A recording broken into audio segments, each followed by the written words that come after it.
Friends, இன்றைக்கான video நம்ம பார்க்க போகிறது சீலிங் ஃபேனோட ஸ்பீடை பாருங்கள்.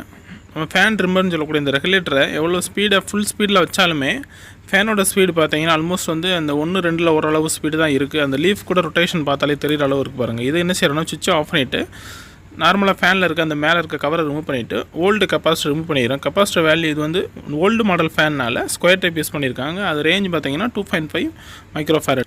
நியூ மாடல் சேம் ஸ்கொயர் டைப்பே வாங்கிட்டோம். இந்த ஸ்கொயர் டைப்பில் பார்த்தீங்கன்னா சேம் 2.5 வேல்யூ தான். ஆனால் வந்து ஸ்க்ரூ வந்து ஆப்போசிட் இருந்தனால லாக் பண்ண முடியல. அதனால் கேபிள் டை வச்சு சேஃபாக லாக் பண்ணிடுறோம். லாக் பண்ணும்போது வந்து வயர் எதுவும் அந்த ஃபேனோட ரொட்டேஷன் ஆகக்கூடிய அந்த டாப்பில் எதுவும் பற்ற அளவுக்கு பார்த்துக்கோங்களேன். வயர் வந்து டேமேஜ் ஆயிரும். அது மூலமாக ஷார்ட் ஆகிறதுக்கு சான்சஸ் இருக்குது.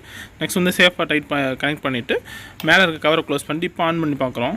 ஃபேனோட ஸ்பீடு பார்த்தீங்கன்னா ஓல்டு மாடல்னால அந்தளவுக்கு ஸ்பீட் இருக்காது நினைத்தேன். ஆனால் ஃபேனோட ஸ்பீடு வந்து உண்மைக்கு வேறு லெவலில் இருந்துச்சு. உங்கள் வீட்டில் இந்த மாதிரி ஏதாவது கம்ப்ளைண்ட் இருந்துச்சா நீங்களே வந்து சிம்பிளாக சரி பண்ணி சர்வீஸ் பார்த்துங்க. வீடியோ பிடிச்சிருந்தால் லைக் பண்ணிக்கோங்க. தேங்க்யூ.